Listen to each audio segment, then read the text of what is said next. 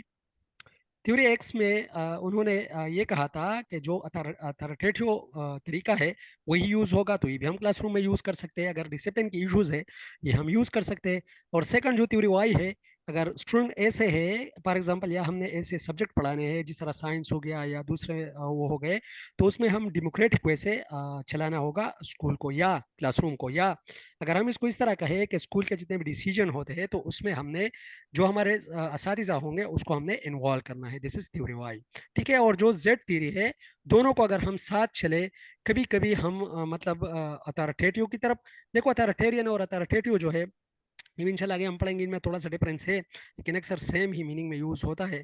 Authoritarian style हम तब use करते हैं जब इमरजेंसी टाइप ऑफ सिचुएशन हो, जब ऐसी सिचुएशन हो जब आपने जहां पर आपने फुल कंट्रोल करना हो एनवायरनमेंट को, डिसिप्लिन की इश्यूज हो, ठीक है।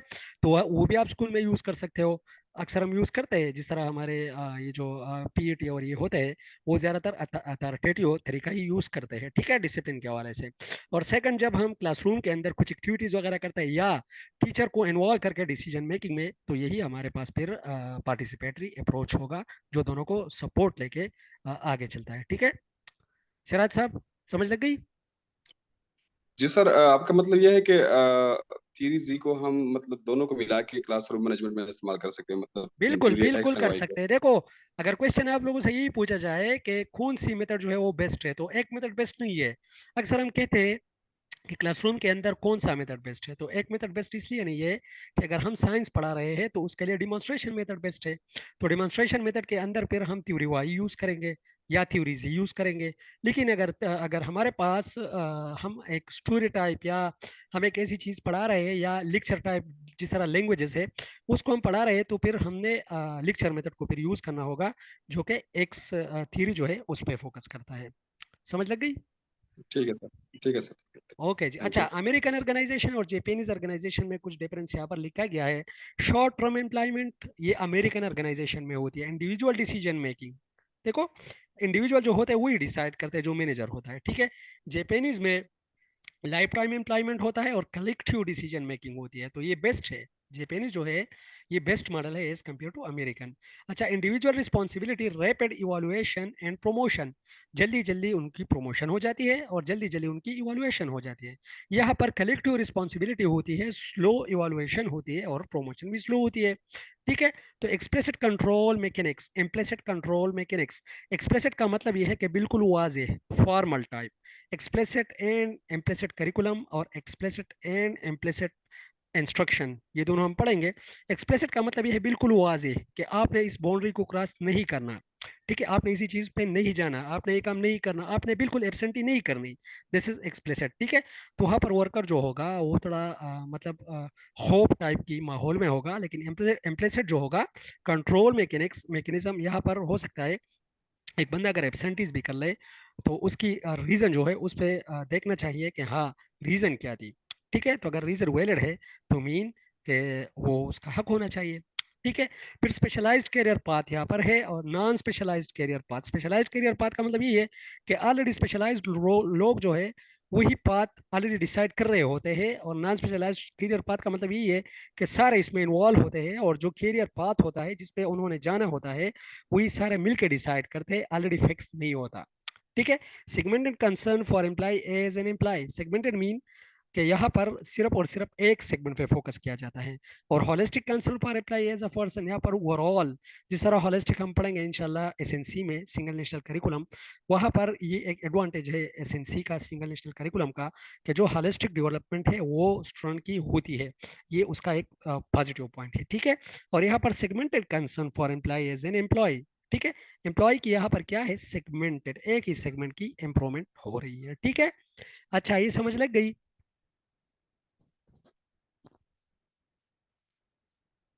जी सर, जी सर। अच्छा जी। फीचर्स ऑफ थ्योरी जेड के कुछ और भी फीचर है। फर्स्ट जो है लॉन्ग टर्म एम्प्लॉयमेंट, ठीक है।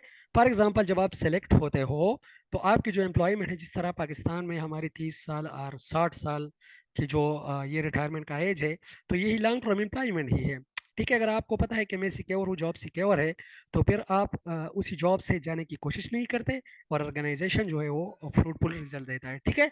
Type Z organization generally make lifelong commitments to their employees and expect loyalty and return. ये loyalty लफ्ज़ यहाँ पर बहुत ही ज़्यादा इंपॉर्टेंट है। ये जो थी रिजल्ट है यहाँ पर, ये लॉयलिटी बहुत ही ज़्यादा होती है, जो वर्कर होते हैं वो लॉयल होते हैं, वफादार होते हैं। But type Z organisation set the conditions to encourage this promotes stability in the organization and job security among employees, ठीक है। अच्छा, कंसेंशुअल डिसीजन मेकिंग, जो डिसीजन होते हैं वो ओवरऑल सारे लोग मिल के एक कंसेंसस डेवलप करके एक रजामंदी से क्या करते हैं, फैसले करते हैं। कंसेंशुअल का मतलब यह है रजामंदी, ठीक है। अच्छा, the type Z organization emphasizes communication, collaboration and consensus at decision making में communication है। communication क्या है? exchange of ideas with each other, जो आइडियाज एक दूसरे के साथ एक्सचेंज होते हैं उसको हम कम्युनिकेशन कहते हैं। इंशाल्लाह आगे हम पढ़ेंगे। ठीक है, कम्युनिकेशन आईसीटी की उसमें चैप्टर में, या पहले ही रख लेंगे ये मैनेजमेंट की चैप्टर में कि कम्युनिकेशन क्या है, इसका टाइप्स क्या है। इंशाल्लाह verbal, non verbal, horizontal communication and vertical communication, ये चीज़ें इंशाल्लाह हम पढ़ेंगे। Collaboration, collaboration mean when you are working with each other, एक दूसरे के साथ कोलैबोरेटिवली सपोर्ट करके काम करने को हम कोलैबोरेशन कहते हैं। ठीक है, कंसेंसस एंड डिसीजन मेकिंग। ठीक है, यहाँ पर लिखा है एक प्रोवर्ब सा लिखा है, okay all those in favour of delegating decision making shrug your shoulder. ठीक है, मतलब यही है कि एक मैनेजर बैठा है, वो जो एम्प्लॉयज है उनसे डिसीजन के लेने के लिए कंसेंसस डेवलप कर रहा है। तो फिर वो कहता है कि अगर कोई इसके फेवर में है तो वो अपने shrug your shoulder, shrug your shoulder mean कि हरकत देना, अपने जो शोल्डर्स होते हैं उसको थोड़ा हरकत दे। मतलब ये कि वो थोड़ा जवाब दे, क्या आप लोग एग्री हो कि नहीं एग्री हो। ठीक है, अच्छा, individual responsibility. Types that organizations retain the emphasis on individual contributions that are characteristics of most American firms by recognizing individual achievements, albeit within the context of the wider group. ठीक है, अच्छा, यहाँ पर ये भी लिखा गया है कि जिस तरह अमेरिकन मैनेजमेंट में इंडिविजुअल पे फोकस किया जाता है, और हमने पढ़ा कि जो इंडिविजुअलिज्म पे फोकस किया जाता है वो अमेरिकन टाइप ऑफ मैनेजमेंट है। लेकिन जहाँ पर कलेक्टिविज्म हो तो फिर जापानीज स्टाइल है। ठीक है, तो यहाँ पर ये भी लिखा गया है कि अमेरिकन स्टाइल चूंकि ये है कि जो इंडिविजुअल है उसकी अचीवमेंट पे फोकस किया जाता है, तो यहाँ पर भी, लेकिन अगर ऐसी हो कि उसकी जो फायदा हो ओवरऑल ग्रुप को पहुंच रही हो, तो फिर जो इंडिविजुअल होगा उसके अचीवमेंट पे भी फोकस किया जाता है। ठीक है, समझ लग गई? पॉइंट तो ईजी है, मेरे ख्याल में कोई इशू नहीं होगा। किसी को अगर जी क्लियर ना सर, हो जी तो सर। मैं इसको एक्सप्लेन करता हूँ।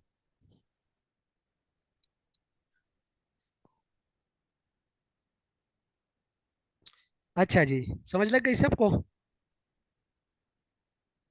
जी सर। जी। जी जी, किसी का कोई क्वेश्चन है? अच्छा जी, स्लो इवैल्यूएशन एंड प्रमोशन। यहाँ पर स्लो इवैल्यूएशन और प्रमोशन है, जिस तरह मैंने आप लोगों को कहा। The types that organisation conversely adopts the model of slow evaluation and promotion. Slow इसलिए होती है कि यहाँ पर हर एक बंदा सेटिस्फाई है। अगर सेटिस्फाई है, जिस तरह हमारे स्कूल में इस तरह होता है कि जो प्राइमरी उस्ताद जो होता है अक्सर पीएसटी पे या सीटी पे, तो 5 साल बाद वो चला जाता है, या तो मैट्रिक को टीच करता है या एफएफएससी को टीच करता है। तो उनके लिए फिर मसला ये होता है कि ठीक है, प्रमोशन तो उनको मिल गई, लेकिन वो जो एक्सपीरियंस स्पेसिफिकली उसी फील्ड में या उसी लेवल में उसके साथ आ गए, तो फिर वो उन्होंने से यूटिलाइज नहीं किए। अभी अभी अगर एक जगह पे आपके 5 ईयर हो जाए, तो इसी गवर्नमेंट ने तो ये पॉलिसी बनाई भी थी कि हमने इसी तरह करना है कि फॉर एग्जांपल एक बंदा पीएचडी हो तो वो पीएचडी पे ही रिटायर होगा, लेकिन 17 और 18 तक जाएगा। ठीक है, तो ये पॉलिसी बेस्ट थी, इसीलिए कि एक चीज पे जब आपकी एक्सपीरियंस आ जाती है, तो वही एक्सपीरियंस फिर वही आप सही यूटिलाइज कर सकते हो एज कम्पेयर टू अगर आप नई जॉब पे जाते हो। जिस तरह हमारे सिटी के टीचर फिर चले जाते हैं कॉलेज लेवल पे, एसएस बन जाते हैं, तो फिर उनके लिए फिर वहाँ पर टीचिंग करना और मैनेज करना चीज़ें थोड़ा मुश्किल हो जाती है। दैट्स वाई यहाँ पर जो ये ऑर्गेनाइजेशन है, यहाँ पर स्लो इवालुएशन होती है और प्रमोशन भी स्लो होती है। इसलिए स्लो होती है कि ये जो ऑर्गेनाइजेशन है इसको एक्सपीरियंस, इंडिविजुअल एक्सपीरियंस का मैक्सिमम बेनिफिट मिल सके। ठीक है, समझ लग गई? अच्छा, जी सर, जी एन सर। जी जी, इनफॉर्मल कंट्रोल और फॉर्मलाइज्ड मैयर। ठीक है, कंट्रोल जो होगा वो इनफॉर्मल होगा, लेकिन जो उसकी असेसमेंट होगी, जो उसकी मैयरमेंट होगी, वो फॉर्मलाइज्ड होगी। ठीक है, क्योंकि असेसमेंट होगी ही होगी, इस पे तो कोई मतलब कंप्रोमाइज नहीं होगा। फॉर्मलाइज्ड मैयर का मतलब है असेसमेंट। ठीक है, तो इनफॉर्मल कंट्रोल होगा, मतलब एज सच इस तरह का फॉर्मल कंट्रोल नहीं होगा कि आपने बिल्कुल एब्सेंटी नहीं करनी, आपने ये नहीं करना, आपने वो नहीं करना, जिसको हम रूल ऑफ थंब कहते हैं। आगे इंशाल्लाह टेररिज्म में पढ़ेंगे। तो वो रूल ऑफ थंब जो है वो यहाँ पर अवॉइड किया है इन्होंने कि रूल ऑफ थंब नहीं होंगे, और मैयर जो होंगे हाँ वो फॉर्मल, बिल्कुल फॉर्मल ही होंगे। मतलब जो प्रोडक्टिविटी होगी उस पर बिल्कुल कंप्रोमाइज नहीं होगी। जो स्टैंडर्ड होंगे उसको अचीव करने पे कोई भी फॉर्मलाइज मतलब कंप्रोमाइज नहीं होगा। फॉर एग्जांपल अगर हमने अचीव करना है इसी साल 96% जो है हमने एनरोलमेंट रेट वो अचीव करनी है अगर हमने ये स्टैंडर्ड सेट किया अपने लिए। ठीक है, तो अभी जो हमारे इनफॉर्मल कंट्रोल जो कंट्रोल होगा वो इनफॉर्मल होगा। किसी भी तरीके से हम मतलब थ्रू मीडिया थ्रू एनीवे हम यूज करके स्टूडेंट को एनरोल कर सकते हैं। लेकिन जो हम स्टैंडर्ड मैयर करेंगे, जो असेसमेंट करेंगे, वो बिल्कुल फॉर्मलाइज्ड ही होगा, उसमें मतलब कोई कंप्रोमाइज नहीं होगा। ठीक है, the types that organisation relies on informal methods of control but does measure performance through formal mechanisms. This is an attempt to combine elements of both the type A and type J organization. ठीक है, दोनों की यही तरीका है, type A भी American भी और टाइप जे जापानीज ऑर्गेनाइजेशन भी यही तरीका करता है कि इनफॉर्मल कंट्रोल होता है और फिर फॉर्मलाइज्ड मेजर होते हैं। ठीक है, अच्छा, moderately moderately specialised career path.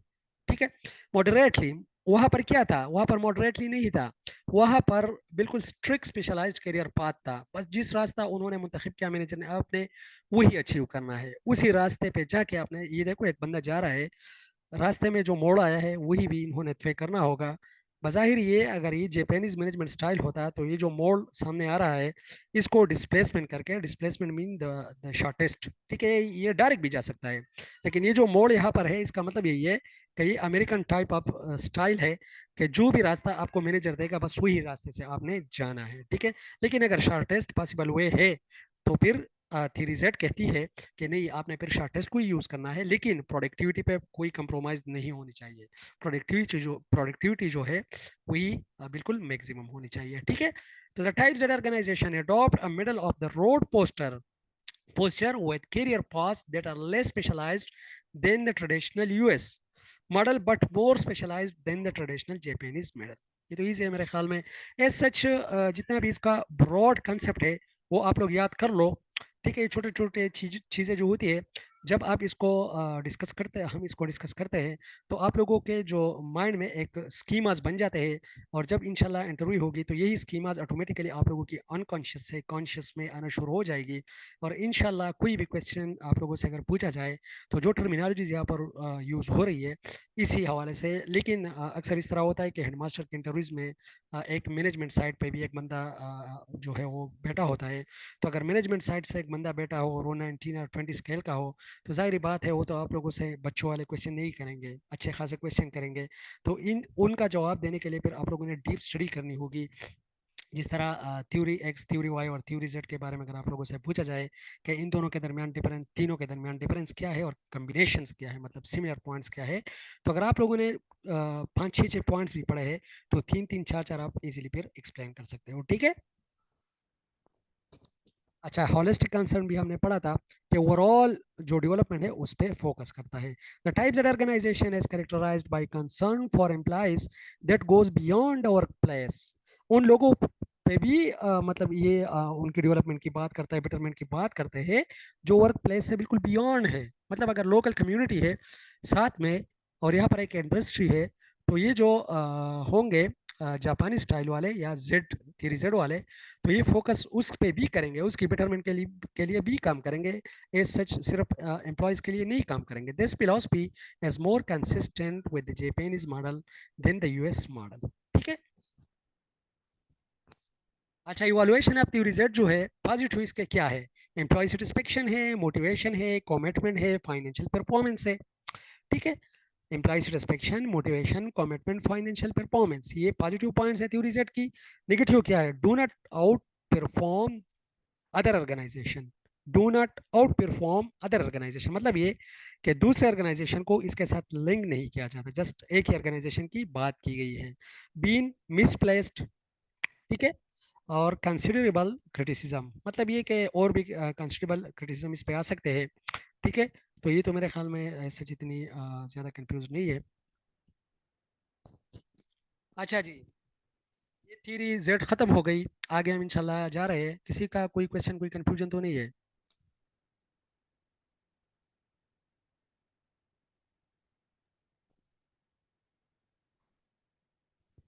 अच्छा, उसी दिन इसी लेक्चर से पहले हमने एक टॉपिक जो है वो कवर किया था।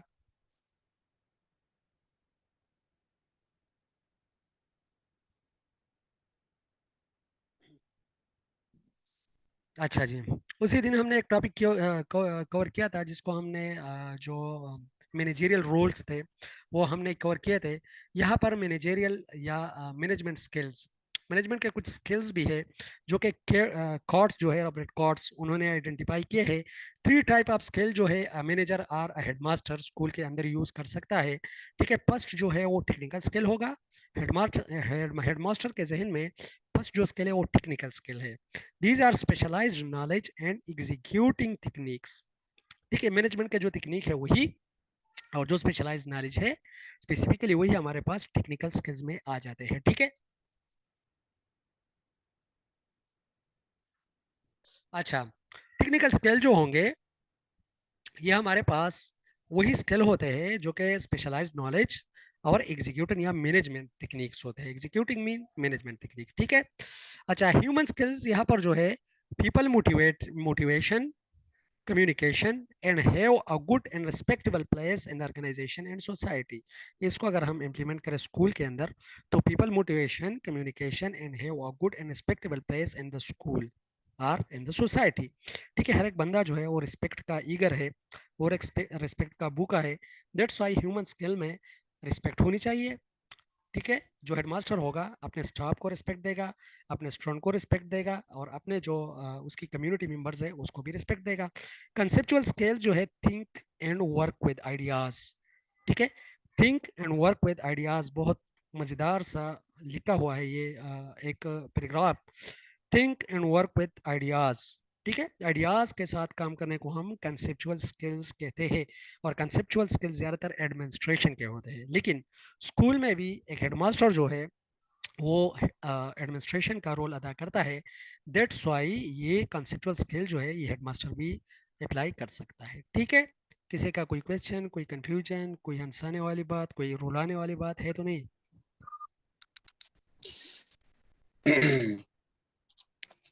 सर ये स्पेशलाइज नॉलेज के बारे में थोड़ा बताएं। किस चीज के बारे में जी? किस तरह का स्पेशल नॉलेज होगा इसका? अच्छा, स्पेशलाइज नॉलेज का क्वेश्चन पूछ रहे हो आप? जी जी। अच्छा, स्पेशलाइज्ड नॉलेज मतलब ये कि किसी स्पेसिफिक चीज के बारे में जो आपका नॉलेज है वही स्पेशलाइज्ड नॉलेज है। समझ लग गई? फॉर एग्जांपल, एक आप करिकुलम पे काम करते हो, या फॉर एग्जांपल एक बंदा जो है वो रजिस्टर मेंटेन सही कर सकता है, तो इट मीन कि ये स्पेशलाइज्ड नॉलेज है उनके साथ। This is mean specialised knowledge, mean professional.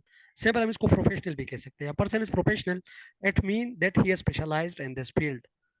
समझ लग गई? ठीक है, ओके, थैंक यू।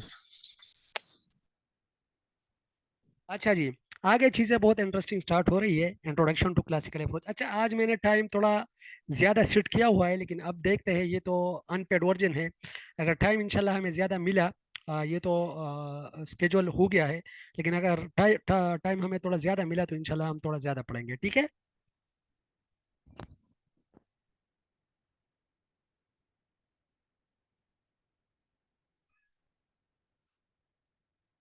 अच्छा जी, अनफॉर्चुनेटली मुझे तो मैसेज आ गया है, यहाँ पर शो हो गया कि टाइम इज़ रनिंग आउट। चलो थोड़ा सा पढ़ते हैं।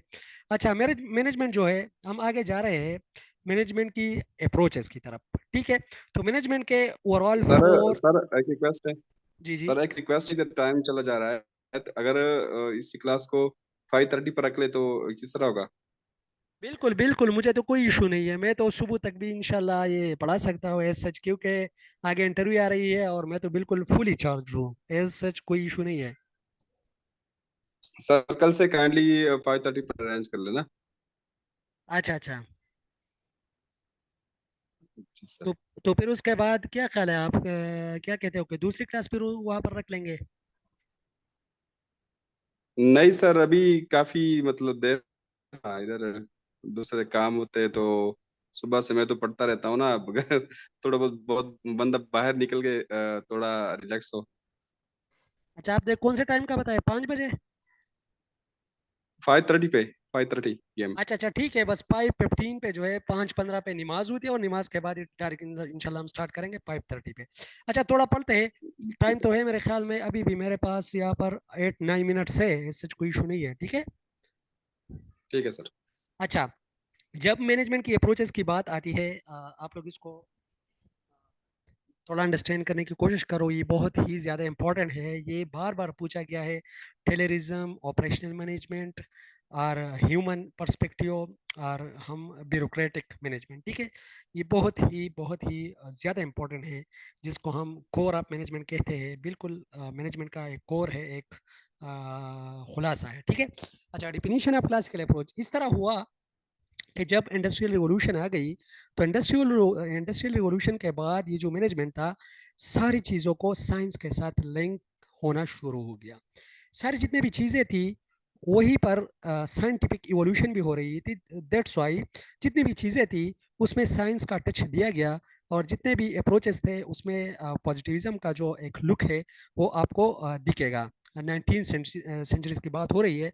19 centuries I mean from 1801 to 1899, ठीक है। 1801 से 1899 ये जो सदी है, यहाँ पर इंडस्ट्रियल रिवॉल्यूशन की बातें हो रही थी।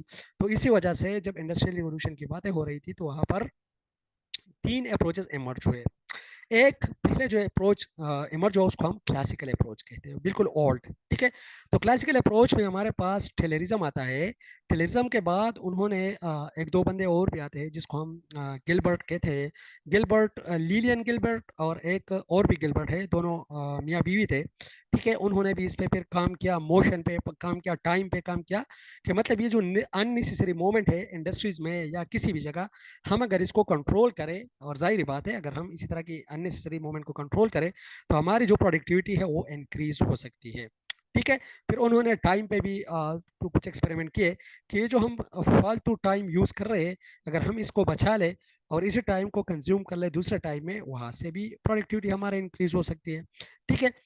तो क्लासिकल अप्रोच जो है स्पेसिफिकली साइंटिफिक अप्रोच हम इसको कह सकते हैं, ठीक है। तो classical approach of management प्रोफेसेस the body of management thought based on the belief that employees have only economical and physical needs, and that the social needs and need for job satisfaction either does not exist or are unimportant. Accordingly, it educates high specialization of labor, centralized decision making and profit maximisation. अगर इसी एक paragraph को आप लोग समझो तो इसका मतलब यही है कि आपने सारे ये जो किस्सा है क्लासिकल और नॉन क्लासिकल और न्यू क्लासिकल का, ये आपको ऑटोमेटिकली समझ में आ जाएगा, ठीक है। क्लासिकल अप्रोच जो है मैनेजमेंट का, ये क्या कहता है, ये कुछ चीजों पे फोकस करता है। The first thing, specialisation of labour. नीचे आप लोग देख लो, स्पेशलाइजेशन ऑफ लेबर का मतलब ये है division of labour. Specialisation of labour का मतलब यहाँ पर डिवीजन ऑफ लेबर ही है। हेडमास्टर भी स्पेशलाइजेशन ऑफ लेबर स्कूल के अंदर ये करता है, ठीक है। आप लोगों ने याद रखना है, स्पेशलाइजेशन ऑफ लेबर जो है हेडमास्टर फर्स्ट क्या करेगा। अगर आपसे क्वेश्चन पूछा जाए, क्वेश्चन पूछा भी गया है कि अगर आप हेडमास्टर बन गए और फर्स्ट दिन है आपका या सेकंड दिन है तो आप क्या करोगे। तो फर्स्ट जाके आप एनालिसिस करोगे, माहौल को एनालाइज करोगे। सेकंड दिन भी आप एनालाइज करोगे, थर्ड डे भी आप एनालाइज करोगे। एज सच आपने डायरेक्ट जो है मेजर नहीं लेनी है इस तरह की कि माहौल जो है वो आपके लिए थोड़ा हॉस्टाइल सा बन जाए, ठीक है। तो जस्ट जाके आपने ऑब्जर्व करनी है पर 1 वीक और 2 वीक एटलीस्ट, ठीक है। उसके बाद आपने जो अपनी पॉलिसीज है उसको इम्प्लीमेंट करना शुरू करना है, ठीक है। तो यहाँ पर कह रहा है, और फिर आपने क्या करना है, जॉब स्पेशलाइजेशन करनी है। जॉब स्पेशलाइजेशन मीन कि जो बंदा जिस भी चीज़ में एक्सपर्ट है तो वही चीज़ उसको देनी है। फॉर एग्जांपल एक बंदे की राइटिंग अच्छी है तो उसको आप विड्रॉल रजिस्टर और उसको आप जो हम स्कूल लिविंग सर्टिफिकेट्स उसकी ड्यूटी दे दो। सेकंड, अगर एक बंदा है वो अच्छा है कंप्यूटर स्किल्स में, तो उसको जो डिजिटल स्किल्स है, जो कंप्यूटर की EMIS के स्किल्स है, उसमें उनको जो है लगा लो। या फॉर एग्जाम्पल एक बंदा डिसिप्लिन में अच्छा है तो उससे स्कूल डिसिप्लिन का काम ले लो। एक स्कूल का एक टीचर जो है वो अच्छा है बज़्म अदब के प्रोग्राम में, तो उसको वही ड्यूटी दे दो। तो इसको कहते हैं जॉब स्पेशलाइजेशन, ठीक है। तो यहाँ पर हाई स्पेशलाइजेशन ऑफ लेबर होगी, सेंट्रलाइज डिसीजन मेकिंग होगी। जिस तरह कल मैंने आप लोगों को कहा था, सेंट्रलाइज डिसीजन मेकिंग मीन के एक बंदे के पास, एक मैनेजर के पास या एक एडमिनिस्ट्रेटर के साथ ही डिसीजन मेकिंग पावर होती है। एंड प्रॉफिट मैक्सिमाइजेशन, अच्छा, और इसका जो मेन मोटो होगा वही प्रॉफिट मैक्सिमाइजेशन ही होगी। जो भी हो जाए, बंदे से काम लेना है मशीन की तरह, लेकिन प्रॉफिट मैक्सिमाइजेशन करनी है, ठीक है। अच्छा, scientific management focuses on the best way to do a job. ये बहुत ही स्लोगन है इसी साइंटिफिक मैनेजमेंट का।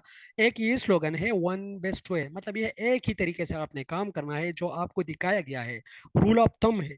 मतलब रूल ऑफ थंब से जिस तरह आपको तरीका दिखाया गया है बस वही आपने यूज करना है, उससे हट के आपने यूज नहीं करना। इट मीन के this is one best way. और इसको हम इस तरह भी कह सकते हैं, एक और भी स्लोगन है, appear day work for appear day पे फॉर फॉर अफियर डे पे अफियर डे पे पर अफियर डे वर्क। ठीक है, जितना भी आप काम अच्छा करोगे उतना आपको इंसेंटिव अच्छा मिलेगा, जितना भी आप काम ज्यादा करोगे उतने आपको जो है आपके इंसेंटिव वो ज्यादा मिलेंगे। मतलब ये कि यहाँ पर जो टोटल फोकस है वो प्रोडक्शन पे ही है। ह्यूमन नीड्स, ह्यूमन के जो मोटिवेशंस है, ह्यूमन के जो रिक्वायरमेंट है, उस पर बिल्कुल फोकस ही नहीं किया जा रहा है। ठीक है, यहाँ पर साइंटिफिक मैनेजमेंट ये है। फिर है एडमिनिस्ट्रेटिव मैनेजमेंट। एडमिनिस्ट्रेटिव मैनेजमेंट जो है ये मैनेजर सेंटर है, इसको हम मैनेजर सेंटर भी कहते हैं। हेनरी फाइल की है। हेनरी फाइल ने फिर पाइप जो है एलिमेंट दिए थे मैनेजमेंट के, POCCC, इंशाल्लाह आगे वो भी पढ़ेंगे। और हेनरी फाइल ने पेप्टीन जो है वो 14 सॉरी वो जो थे प्रिंसिपल्स वही भी दिए थे ये मैनेजमेंट के, उसको भी इंशाल्लाह आगे हम पढ़ेंगे। ठीक है, एक ब्यूरोक्रेटिक मैनेजमेंट है, ये मैक्स वेबर ने दिया था। मैक्स वेबर जो है उन्होंने क्यों दिया था, इसकी भी हिस्ट्री बहुत ही मजे की हिस्ट्री है, वो भी हम थोड़ा पढ़ेंगे। अच्छा, focuses on the guidelines for structuring with formalization of rules. देखो, ब्यूरोक्रेटिक मैनेजमेंट क्या कहता है, focus on the guidelines for structuring with formalization of rules. Rules की formalization, procedure and a clear division of labour. यहाँ पर division of labour होगी bureaucratic management में, यहाँ पर हायरार्की होगी, यहाँ पर जॉब स्पेशलाइजेशन होगी, यहाँ पर डिसीजन मेकिंग के लिए साइंटिफिक मेथड यूज होंगे। तो ये जितने भी तीनों है ये क्लासिकल में ही आते हैं, चाहे साइंटिफिक मैनेजमेंट है, चाहे एडमिनिस्ट्रेटिव मैनेजमेंट है, और चाहे ब्यूरोक्रेटिक मैनेजमेंट है, ये क्लासिकल में ही आते हैं। ठीक है। अच्छा, टाइम बहुत ही लिमिट रह गया है, दैट्स वाई मैं थोड़ा इससे डिस्कनेक्ट हो जाता हूँ। अगर किसी का कोई क्वेश्चन है, कोई कंफ्यूजन है, दे कैन आस्क। इंशाल्लाह कल हम यहाँ से स्टार्ट लेंगे। ठीक है। ठीक है सर।